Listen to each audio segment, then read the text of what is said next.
আল্লাহ পৃথিবীতে সবাইকে কিন্তু হেফাজত করবে। পাশে একটা ঘুঘুর বাসা, ঠিক আছে, এই যে এই সোজা করে দেখেছিলাম তাওয়া দিচ্ছে।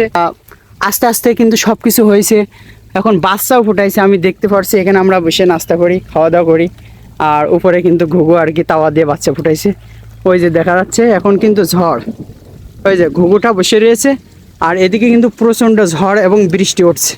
তাই দেখেছেন, দুনিয়ায় আল্লাহ তাআলা সবাইকে কিন্তু আল্লাহ তাআলা দায়িত্ব নিয়ে নিয়েছে। দেখতে পাচ্ছেন ওই যে ঘুঘুটা উড়ে গেল। রে, এই সময় ঘুঘুটা উড়ে যাওয়া মানে এখানে দুইটা বাচ্চা আছে, আপনারা দেখেন। হ্যাঁ, এই জায়গায় কিন্তু দুইটা বাচ্চা আছে। অর্থাৎ আমি যে বিষয়টা বলতে চাচ্ছিলাম যে ওই জায়গাটা একটু মেরামত করা প্রয়োজন। আমি আমার আব্বুকে বলছি, বাপকে বলছি যে আব্বা, দুইটা বাচ্চা রয়েছে, এই দুইটা বাচ্চা কিন্তু ঝড় বৃষ্টি হলে মারা যাবে, একদমই ছোট। সময় পাইলে এইটা বেঁধে দিও, তাহলে কি হবে দেখা যাচ্ছে ঝড় বৃষ্টি হলে ওটা অনেকটা সেফ থাকবে। তাই দেখেছেন দুনিয়ার বুকে বাপ এবং মা এরা কতটা দায়িত্বশীল একটা সন্তানের প্রতি। ছোট বাচ্চা এই ঝড় বৃষ্টির সময় তার মা তার উপরে বসে ওম দিচ্ছে এবং বসে আছে।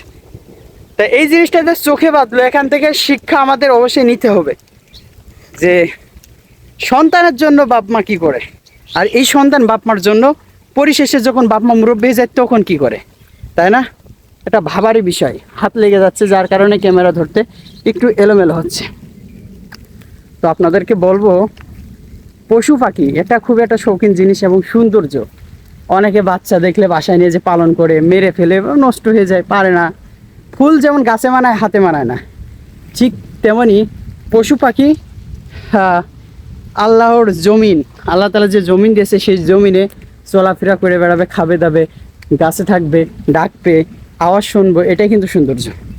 তাই এইগুলোকেও পালন করতে যাবেন না, পালন করতে যে ক্ষতি করবেন না, এবং আরও চেষ্টা করবেন পশু পাখির কীভাবে সেবা দেওয়া যায়। পশু পাখির যে একটা দোয়া, এই দোয়াটা আল্লাহ তাআলা আপনাকে অবশ্যই কবুল করবে। মানুষ আপনাকে নিয়ে বদদোয়া করবে, কিন্তু পশু পাখির উপকার করলে তারা কিন্তু বদদোয়া করবে না।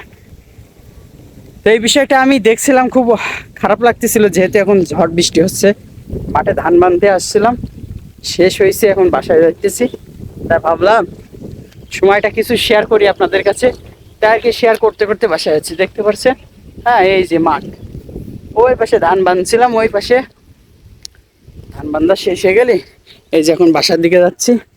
এটা হলো ক্লিয়ার হয়ে গেছে প্রায়। হ্যাঁ, তো আলহামদুলিল্লাহ। তো আপনারা পশু পাখিকে যত্ন নেবেন, এবং আমি যে কথাগুলো বললাম একটু গভীরভাবে ভাববেন। হ্যাঁ, একদল লোক বলবে বা কাজ কাম নেই, খালি এই ভিডিওই করে বেড়ায়। বুঝলাম আমার কাজ কাম নেই ভাই, কিন্তু এই যে আমি কথাগুলো জানাচ্ছি কারুর না কারুর উপকার হচ্ছে ভাই।